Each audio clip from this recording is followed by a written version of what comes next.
Les aventures de Bob Hudson, chapitre 12, le train de l'enfer.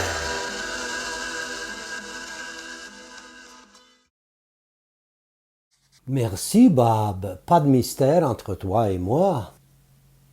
Et je ferai tout ce que tu voudras quand tu me rappelleras. Oui, et c'est bien pour nous tous, pas seulement pour toi, Jem. Voici comment Bob Hudson voit le transport. Pour nous tous. Rester ensemble, reste en contact. Janice a entendu parler de dispatcher prenant le train de Montréal à Toronto en provenance de l'agent de la GRC, John. John n'a pas pu joindre Bob lui-même, alors il a appelé Janice pour le prévenir. Janice ne sait pas si Jérémy se rend à Toronto, pas plus que John. Bob est donc entré pour utiliser le téléphone public et appeler John pour lui parler du voyage de Jérémy à Toronto. John répond et informe Bob de ce billet de train acheté par Dispatcher. Depuis lors, John est en route pour Toronto. Bob sait maintenant que Dispatcher est après Jérémy et prépare une autre activité criminelle à partir du train de l'enfer. Bob part de Grand Ledge, Michigan. Dispatcher se rend à la gare centrale Via Rail au centre-ville de Montréal avec deux complices. Dans le compartiment du train, il s'installe confortablement pour planifier une autre intrigue secrète.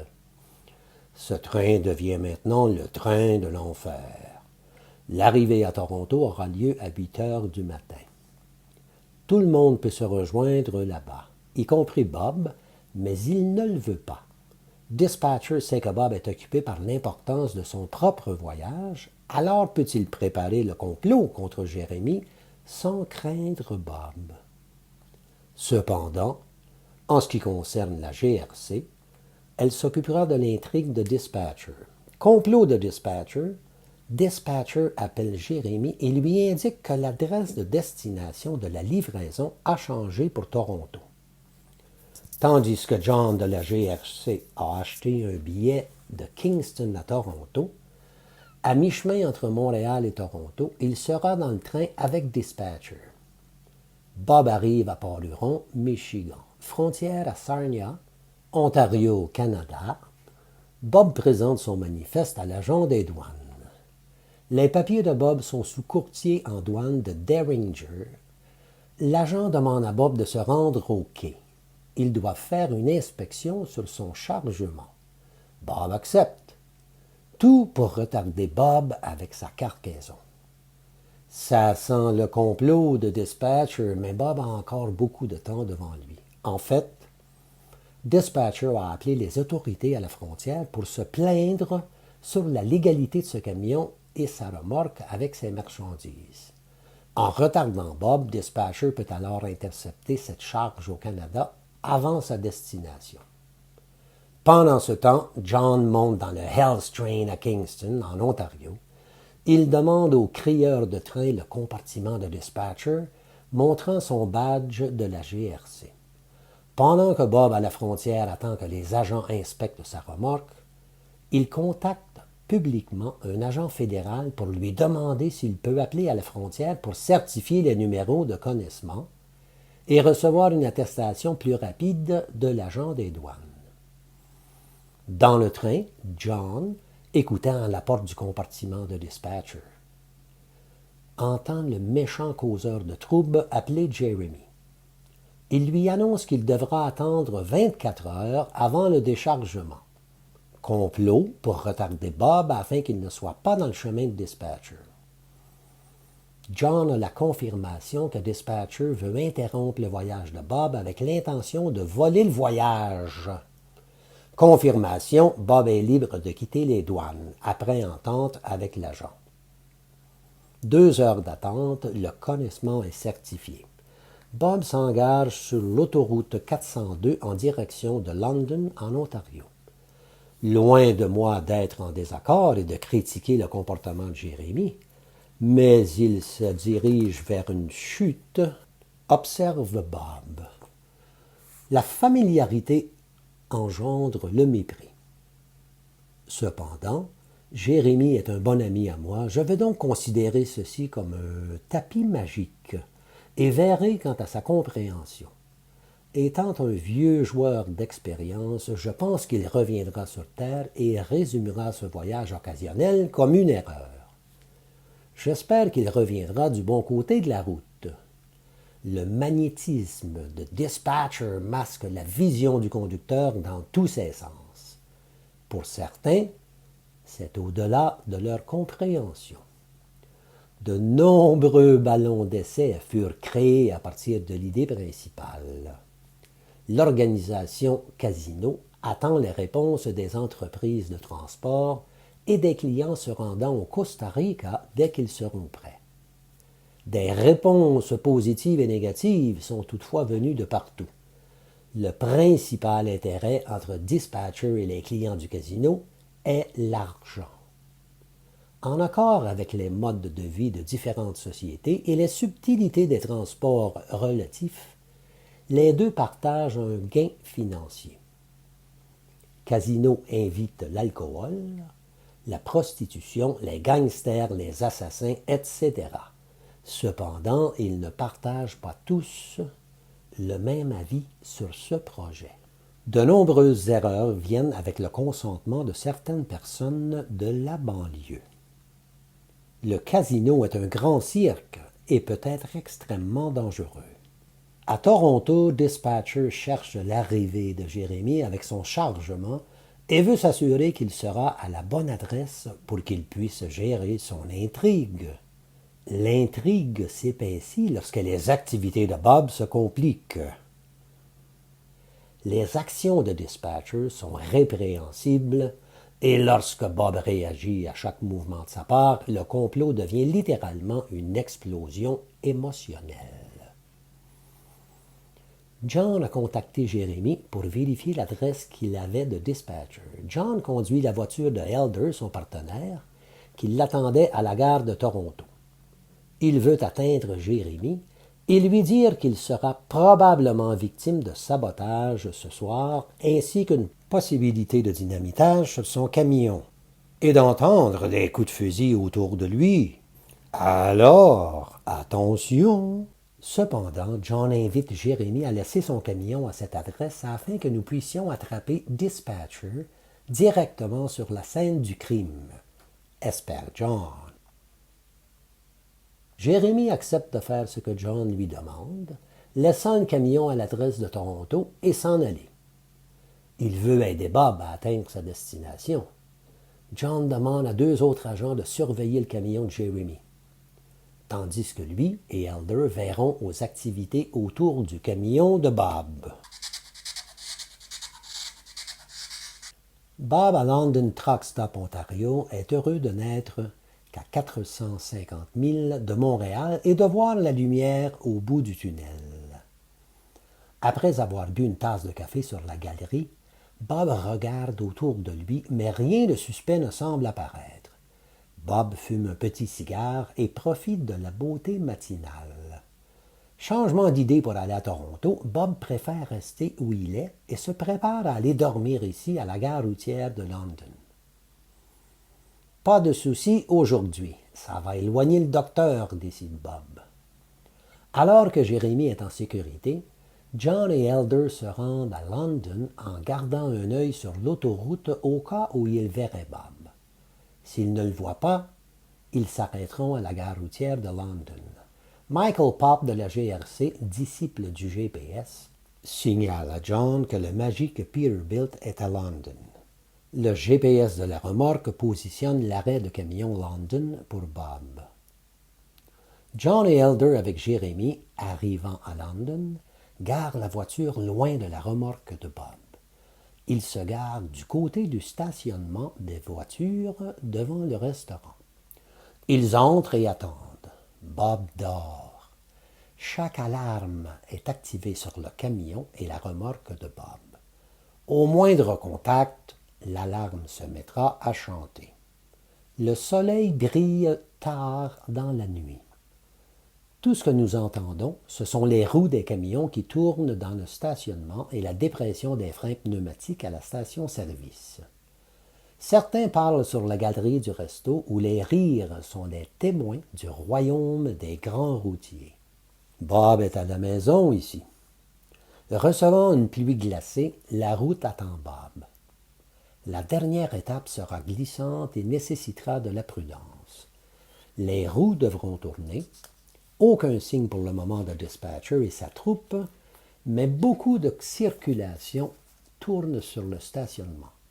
Bob se réveille, ouvre la porte du camion pour aller au resto, subito presto.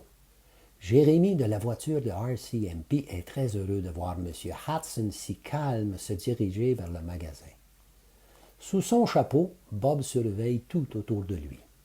Vigilant dans son attitude, sans aucun mouvement non synchronisé, sa démarche satisfait John. Jérémy a peur pour Bob. Mais John le réconforte en lui disant ceci. Ce ne sont pas ses premiers pas dans ce genre de tentative contre lui et son travail. Bob Hudson est le roi de la route dans ses attaques. Déchets, dirait Bob. Je traiterai les barbares comme des sauvages sur la route. Bob est de retour pour son inspection mécanique sous une petite pluie glacée. Le soleil disparaît et perd sa lumière dans l'obscurité.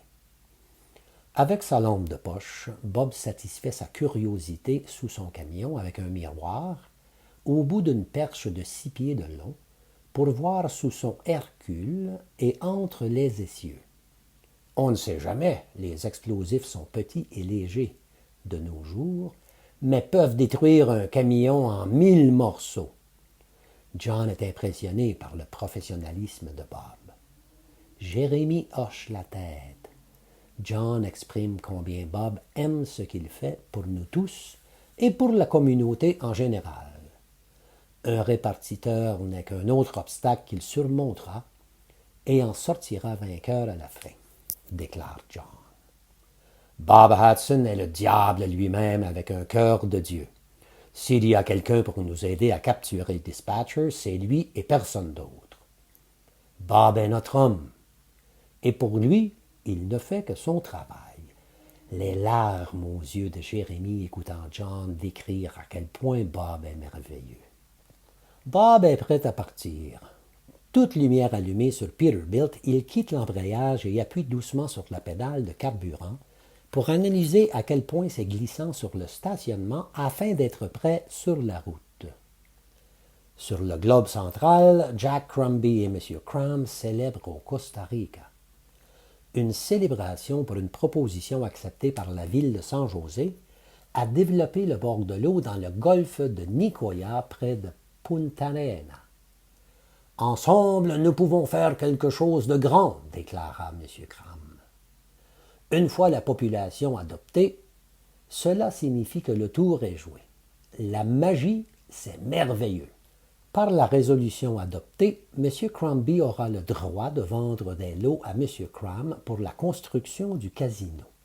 Cette célébration permit à M. Cram de se présenter à la communauté et d'élaborer son projet. M. Cram le certifie devant un public envoûté.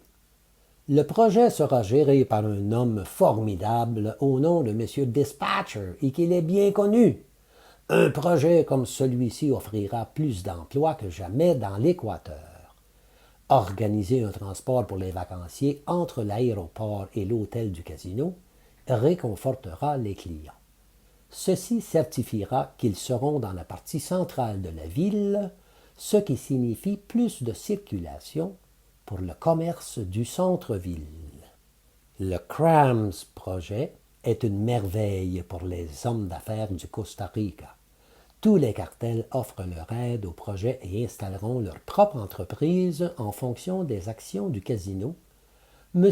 Crombie s'associera au projet en donnant de son propre portefeuille une partie des lots vendus à l'organisation de Cram et qu'il sera l'un des membres exécutifs chargé de compléter cette association.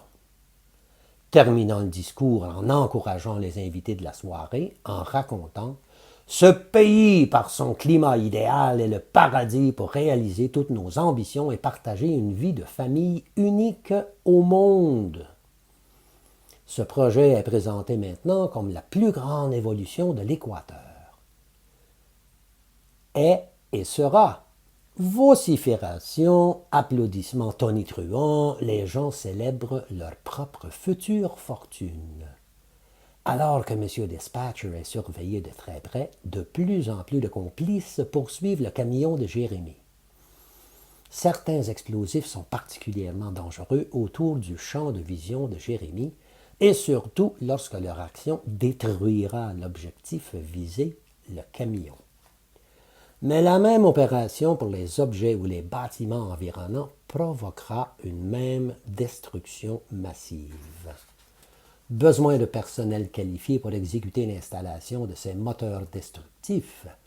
Dispatcher pense savoir ce qu'il fait en recrutant des mercenaires qui offrent leurs services à des prix avantageux.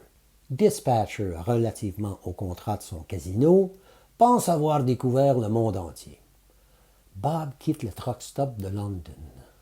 Derrière sa remorque, John suit chaque mouvement à proximité. Kate, la femme de Ron McCauley, est assise à la maison devant la télévision en train de prendre son dîner. Soudain, elle entend une explosion. Kate voit le Peterbilt de Jérémie voler dans les airs et les voitures recevoir des fragments de l'explosion. Certaines voitures endommagées et des pare-brises cassés volent dans les airs. Le camion de Jérémie est la pièce maîtresse de l'explosion. Personne n'aurait pu faire mieux. Kate apprend par les nouvelles que personne n'a été blessé, mais qu'un témoin a vu un suspect. Kate s'inquiète pour Bob et jure devant Dieu qu'elle aura ces bandits. Elle ne sait pas si Bob est en sécurité. Est-il impliqué ou près de la démolition de Dispatcher?